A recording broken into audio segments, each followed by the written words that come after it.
Hello everyone. आज हम लोग करंट अफेयर से कुछ इंपॉर्टेंट क्वेश्चंस को देखेंगे और देखेंगे कि उनका एक्सप्लेनेशन क्या है।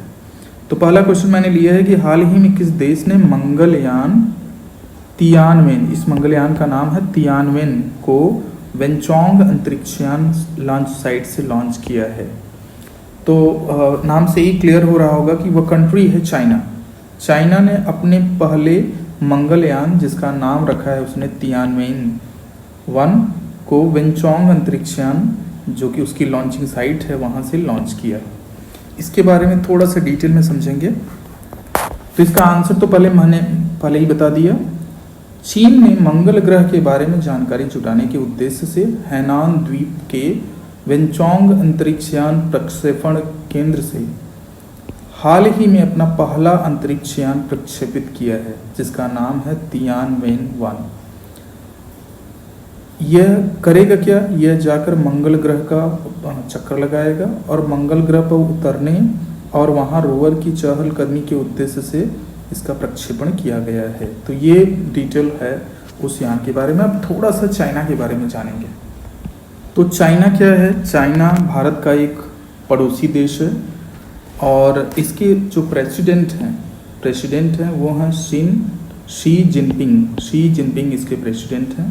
कैपिटल जो है इसकी बीजिंग है। करेंसी यहाँ की रेनमिंबी है। रेनमिंबी, थोड़ा सा इसके बारे में रेनमिंबी के बारे में बता दूं। जैसे 1 रुपये में 100 पैसे यहाँ इंडिया में होता है, वैसे ही इससे रिलेटेड है रेनमिंबी। तो वहाँ की करेंसी हो गई और वहाँ की करेंसी को युआन, झाओ या फेन के नाम से भी जाना जाता है। तो एक युआन जो होता है वह वहाँ के 10 झाओ के बराबर होता है और एक युआन 100 फेन के भी बराबर होता है। तो ये थोड़ा सा उसके बारे में रहा। कुछ और डिटेल्स मैं बता दूं उसी के बारे में, चाइना के बारे में। तो पहला तो ये कि यहाँ की जो सबसे बड़ी नदी जो सबसे बड़ी वहाँ की है वह है यांगजी रिवर जो है, यांगसी रिवर वहाँ की। सब मैं लिख दे रहा हूँ यहाँ पर ताकि यांगजी रिवर जो है वहाँ की सबसे बड़ी रिवर है। और यह चीन में बहने वाली नदी जो है एशिया की सबसे बड़ी और दुनिया की तीसरी सबसे बड़ी नदी है। इसकी जो लंबाई है वो 6300 किलोमीटर के बराबर है। ये है उसकी लेंथ। इसके बाद जो चाइना है वहाँ पर एशियन इंफ्रास्ट्रक्चर इन्वेस्टमेंट बैंक, जिसे शॉर्ट में मैं बता दूं तो इसको कहा जाता है AIIB, Asian infrastructure investment bank. इसका हेडक्वार्टर भी है चाइना में। और इसके अलावा संघाई कोऑपरेशन ऑर्गेनाइजेशन SCO, इसका भी बीजिंग में ही हेडक्वार्टर है। तो ये 2 इंटरनेशनल जो इंस्टीट्यूशंस हैं उसके हेडक्वार्टर्स भी हैं। उसके बाद ये रहा उनका प्रेसिडेंट, कैपिटल, करेंसी और इसके बारे में थोड़ा डिटेल, सबसे बड़ी नदी, ये सब जो कि चाइना के बारे में।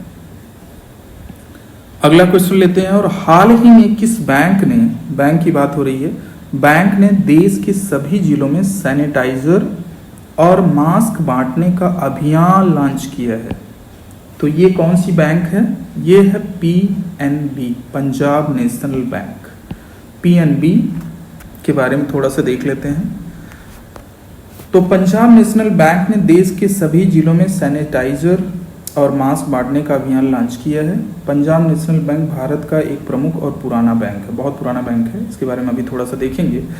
पंजाब नेशनल बैंक को 19 मई 1894 को भारतीय कंपनी अधिनियम के अंतर्गत अनारकली बाजार लाहौर में इसके कार्यालय के साथ पंजीकृत किया गया था। पंजाब नेशनल बैंक भारत का दूसरा सबसे बड़ा सरकारी वाणिज्यिक बैंक है। कुछ और डिटेल हम शेयर कर देते हैं पंजाब नेशनल बैंक के बारे में कि इसकी जो स्थापना थी वो लाला लाजपत राय ने करी थी। लाला लाजपत राय के बारे में जानते ही होंगे। लाला लाजपत राय ने इसकी स्थापना करवाई थी। और इसके बाद इसका जो हेडक्वार्टर है वो न्यू दिल्ली में है। अधिकांश जो बैंक हैं उनके हेडक्वार्टर मुंबई में है, महाराष्ट्र में है, लेकिन इसका जो हेडक्वार्टर है वो न्यू दिल्ली में। तो ये रहा थोड़ा सा डिटेल पंजाब नेशनल बैंक के बारे में। अगला प्रश्न लेते हैं, निम्न में से किस राज्य सरकार ने पंचायती चुनाव यानी जो ग्राम सभा का चुनाव होता है, प्रधान जो इलेक्ट किए जाते हैं, में महिलाओं के 50% आरक्षण का प्रदान करने वाले विधेयक पेश करने वाली है? तो वो कौन सी गवर्नमेंट है, कौन सा स्टेट है जो कि 50% आरक्षण देने के लिए विधेयक पेश करने वाली है अपने विधानसभा में? तो वह स्टेट है हरियाणा। अब हरियाणा के बारे में थोड़ा सा देख लेते हैं। तो हरियाणा की उप मुख्यमंत्री दुष्यंत चौटाला ने हाल ही में पंचायती राज संस्थाओं में महिलाओं को 50% और आरक्षण देने के लिए अगले विधानसभा सत्र में एक विधेयक लाने का प्रस्ताव रखा है। चौटाला उद्योग, ग्रामीण विकास और पंचायती राज मामलों के मंत्री भी हैं, मतलब वहाँ की सरकार में जो स्टेट गवर्नमेंट है हरियाणा की, वहाँ पर मंत्री हैं और उप मुख्यमंत्री भी हैं। उन्होंने कहा है कि राज्य सरकार पंचायती राज संस्थाओं और समाज में महिलाओं की अधिकतम भागीदारी सुनिश्चित करने के लिए पर्याप्त कदम उठा रही है। तो ये डिटेल है थोड़ा सा हरियाणा के बारे में। चलिए चलते हैं अगले क्वेश्चन की तरफ। तो अगला क्वेश्चन बड़ा इंटरेस्टिंग है और ये है बॉलीवुड से। प्रसिद्ध बॉलीवुड अभिनेता सोनू सूद, जो कि इन दिनों कोविड-19 के दिनों में काफ़ी चर्चा में बने हुए हैं, श्रमिकों की मदद के लिए निम्न में से किस ऐप को लॉन्च किया है? तो एक बहुत इंपॉर्टेंट क्वेश्चन है और इसका आंसर है प्रवासी रोजगार ऐप। प्रवासी रोजगार ऐप लॉन्च किया है उन्होंने। अब इसके बारे में देख लेते हैं थोड़ा सा। तो ये क्या है? फिल्म अभिनेता सोनू सूद ने प्रवासी मजदूरों को देश भर में विभिन्न क्षेत्रों में रोजगार प्रदान के अवसरों का पता लगाने की में मदद करने के लिए प्रवासी रोजगार ऐप, ये ऐप का नाम बहुत इंपॉर्टेंट क्योंकि ये एग्जाम में पूछा जा सकता है, शुरू किया है।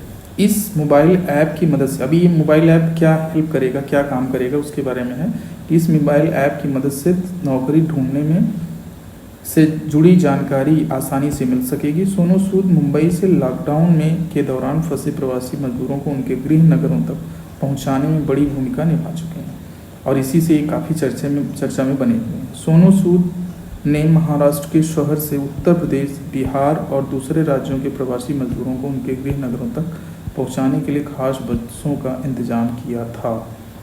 तो एक बहुत इंपॉर्टेंट क्वेश्चन कि जो अभिनेता सोनू सूद हैं जो काफ़ी चर्चा में है, तो उन पर क्वेश्चन बन सकता है कि उन्होंने किस ऐप को लॉन्च किया है? तो ये है प्रवासी रोजगार ऐप, जो कि जॉब ढूंढने में मजदूरों की मदद करेगा। आगे बढ़ते हैं और अगले क्वेश्चन को लेते हैं। DRDO द्वारा भारतीय सेना हेतु स्वदेशी विकसित ड्रोन का नाम क्या है? तो क्वेश्चन है DRDO, जो कि भारतीय सेना के लिए और भारतीय रक्षा के लिए तरह तरह के मिसाइलों और इक्विपमेंट्स पर काम करती रहती है। तो DRDO ने स्वदेशी विकसित एक ड्रोन बनाया है और उस ड्रोन का नाम क्या है? वह है भारत नाम का वह ड्रोन है। तो इस ड्रोन के बारे में जानते हैं। तो ड्रोन क्या करेगा कि वह निगरानी करने के काम आएगा और स्पेशली उन जगहों पर जहां मुश्किल होता है, स्पेशली जा पाना, जैसे ऊंचाई वाले क्षेत्र हैं, जैसे लेह लद्दाख का जो एरिया है जहाँ पर अभी चाइना और भारत के बीच में विवाद भी है, तो उन जगहों पर निगरानी में काफ़ी मदद मिलेगी। आइए देखते हैं थोड़ा सा इसके बारे में। तो भारत नाम के ड्रोन को उन्होंने डेवलप किया है और भारत चीन तनाव के बीच में DRDO ने उच्च क्वालिटी का ड्रोन विकसित किया है। इस ड्रोन का नाम भारत रखा गया है। पूर्वी लद्दाख के वास्तविक नियंत्रण रेखा LAC, तो LAC और LOC का अंतर आप समझ लीजिए। LAC और LOC क्या होता है? LAC होता है जो भारत और चाइना के बीच में जो लाइन पड़ती है उसको LAC कहा जाता है, लाइन ऑफ एक्चुअल कंट्रोल, और LOC है भारत और पाकिस्तान के बीच में, जिसको लाइन ऑफ कंट्रोल के नाम से जाना जाता है। तो LAC के ऊंचाई वाले क्षेत्रों में और पहाड़ी इलाकों में सटीक निगरानी रखने के लिए भारत नाम का स्वदेशी ड्रोन बनाया गया है। भारत ड्रोन को इंडियन आर्मी को सौंप दिया गया है। इस ड्रोन को भारतीय सेना को दे दिया गया है। भारत ड्रोन को DRDO के चंडीगढ़ स्थित प्रयोगशाला में तैयार किया गया है। तो एक बहुत ही इंपॉर्टेंट क्वेश्चन पूछा जा सकता है। आज के इस सेगमेंट का अंतिम क्वेश्चन हम लेते हैं। तो अंतिम क्वेश्चन क्या है कि शहद जो कि मधुमक्खी से बनता है, शहद प्रशिक्षण प्रयोगशाला कहाँ पर स्थापित की गई है। तो इस तरह के क्वेश्चन अक्सर एग्जाम में आते हैं, तो इसके बारे में देखेंगे। तो यह राज्य है गुजरात।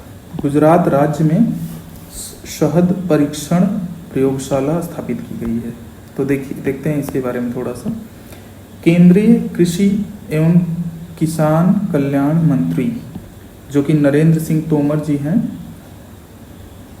राष्ट्रीय मधुमक्खी बोर्ड जिसको नेशनल बी बोर्ड के नाम से भी जाना जाता है, इसको शॉर्ट में एनबीबी कहा जाता है, नेशनल बी बोर्ड के सहयोग से और राष्ट्रीय डेयरी विकास board NDDB national dairy development board के द्वारा आनंद गुजरात, आनंद एक जगह है गुजरात में भारत के आधुनिक शहद परीक्षण प्रयोगशाला का वीडियो कॉन्फ्रेंस के जरिए उन्होंने शुभारंभ श्री गणेश किया है। तो ये इंपॉर्टेंट क्वेश्चन यहाँ से निकल कर आता है।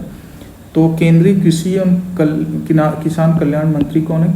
नरेंद्र सिंह तोमर जी हैं, और उन्होंने ही नेशनल मधुमक्खी बोर्ड जिसने मदद करी है एनडीबी ने के हेल्प से, और ये एनडीडीबी के द्वारा किया गया है, एनडीडीबी के द्वारा यानी नेशनल डेयरी डेवलपमेंट बोर्ड के द्वारा किया गया है, लेकिन इसमें हेल्प किसने की है? एनडीबी ने मदद करी है। तो इसके मदद से स्थापित है ये आधुनिक शहर परीक्षण प्रयोगशाला जिसका इन्होंने इनॉग्रेशन किया है। तो एक इम्पॉर्टेंट क्वेश्चन आता है, तो इन सारे क्वेश्चंस को एक बार रिवाइज कर लें और कुछ और अपडेट्स के साथ फिर मिलेंगे। धन्यवाद।